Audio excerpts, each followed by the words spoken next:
Esteemed actor Mark Rylance has resigned from the Royal Shakespeare Company because of its long-standing sponsorship deal with oil giant BP. Another esteemed actor, Maureen Lipman, has called his moral stance jolly silly. Who's right? And should campaigners be focusing on BP sponsorships in the first place? Let's discuss. My name is Mallen Baker. This is the Mallen Baker Show for Changemakers. In recent weeks, we've seen a number of environmental campaigners targeting museums and cultural events that have received sponsorship specifically from BP. They've called for those institutions to cut their ties with the company. Those demands got a little added momentum in the last few days when noted actor Mark Rylance, who has form as an activist in a number of areas, announced that he was pulling from the Royal Shakespeare Company. He said that BP's sponsorship allowed the company to, quote, obscure the destructive reality of its activities. He added that he no more wanted to be linked with BP than he did an arms dealer, tobacco salesman, or any company or individual who willfully destroys the lives of others alive and unborn. He added for good measure that he was pretty sure that William Shakespeare would have felt the same way. Now that is a brilliant, totally random thing to throw in at the end right there. And I think I might start doing that. I think I'm safe in suggesting that Nelson Mandela would have agreed with me when I say that this steak is not medium rare as I asked. Or maybe everybody knows that if George Washington was alive today, he too would avoid flying with Ryanair in protest at its shabby customer service. But put that to one side. The obvious first thing to say is that Mark Rylance can boycott whoever he wants. It's a free world. No argument there. And Maureen Lipman can call him silly for doing the same under exactly the same principle. But what about the campaigners generally wanting to persuade us to see companies like BP as ethically damaged goods? Let's start with a couple of statements of the bleeding obvious. BP is an oil company. Oil is a fossil fuel that is responsible for driving climate change. Therefore, some campaigners blame the company, along with its peers, for the environmental problem we face. Therefore, by attacking companies that get sponsorship by BP, they are seeking to position the company as highly unethical to the degree that anything that it might do in sponsorship terms constitutes dirty money. What do the campaigners themselves say as justification for targeting the company's sponsorship? The Art Not Oil campaign group says this: oil companies cultivate arts and culture sponsorship relations in order to create a social license to operate. This contributes to the veneer of legitimacy that enables them to keep expanding operations at a time of climate crisis and to stifle the demands of justice of those communities that live on the front line of their destructive polluting activities. Only a decade ago, tobacco companies were seen as respectable partners for public institutions. That is no longer the case. It is our hope that fossil fuel companies will soon be seen in the same light. Rylance specifically added that BP had known about climate change for 30 years, and since half of the greenhouse gases had been emitted during that time, BP had made the third biggest contribution to climate change of any company in history. If you're determined to make the climate change issue one of us versus them and heroes and villains, well, that's how you go about doing it. But it's a flawed analysis. BP did not make that contribution to climate change. It extracted the oil that society wanted, and at that time needed, to create the economic activity that over 30 years has more than halved absolute poverty and has increased human welfare globally immeasurably from where it was in the past.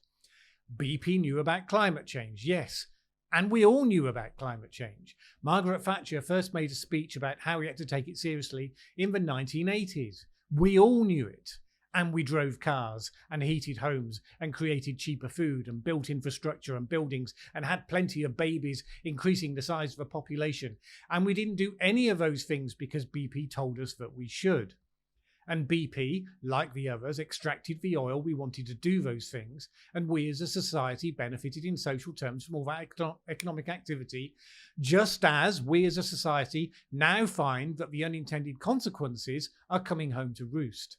If we hadn't wanted the oil companies wouldn't have extracted it. They didn't trick us into wanting it. We bought it happily because it had few obvious alternatives at the time. It's worth noting that the original paper that is used as the basis for those claims about how much of the blame BP owns said that it was inviting consideration of the suggestion that some degree of responsibility for both cause and remedy of climate change rests with those entities that have extracted, refined and marketed the preponderance of the historic carbon fuels. That nuanced some degree of responsibility, the nature of which is left open to discussion, is simply transformed in the eyes of the campaigners as full and total responsibility, regardless of the benefits our societies received by using those fossil fuels. Governments are now working hard to identify how we can move towards a zero carbon future, partly because the consequences have become visible and the public have never supported action until that becomes the case. And partly also because the technology's moved on and we now see the new possibilities.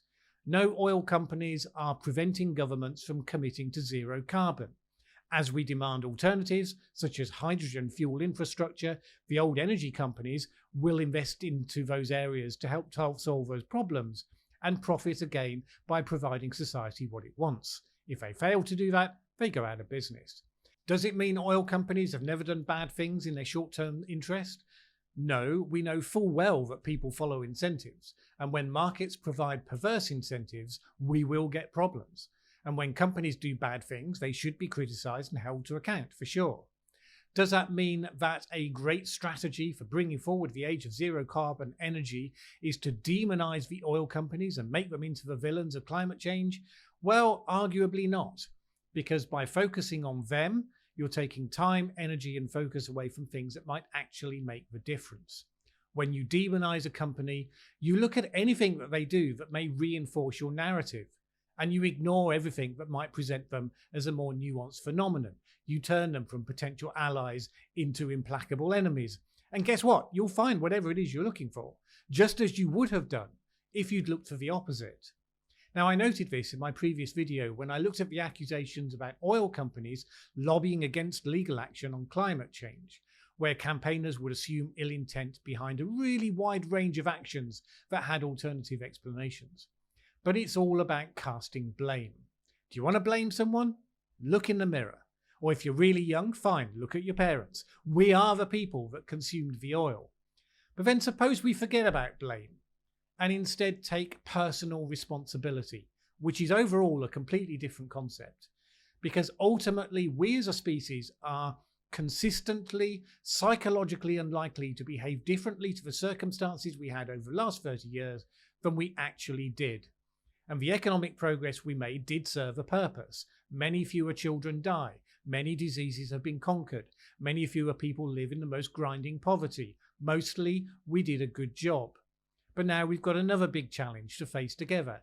If we want to hold on to those gains, we have to innovate and be creative. We have to continue to bring people out of poverty, and we have to find ways to do things differently that work with people the way they are, not the way we'd wish them to be. It's our personal responsibility to step up to that, because this is our problem. We can either get on with that, or we can be self-indulgent, go over the edge of the abyss, all the while pointing fingers and blaming at each other. Protesting BP's art sponsorships is a colossal and pointless exercise in finger-pointing that will reduce carbon dioxide emissions by not one jot. When you undertake a campaign like this, you have to ask yourself, what will be the pathway to change should you succeed? And the truth is that no oil will remain unextracted or unsold by BP or anyone else as a result of what is basically gesture politics.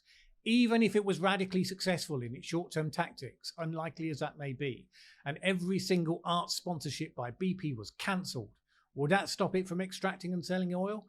No. Its core business is not dependent on that additional sponsorship activity, which isn't to say that change is impossible, just that this specific campaign, blinded as it is by an us versus them principle, doesn't go anywhere close. Now look, it's a free world. Do whatever you like. But if you're convinced we're facing a climate crisis, it might be better to put that limited time and resource into doing something that's actually helping.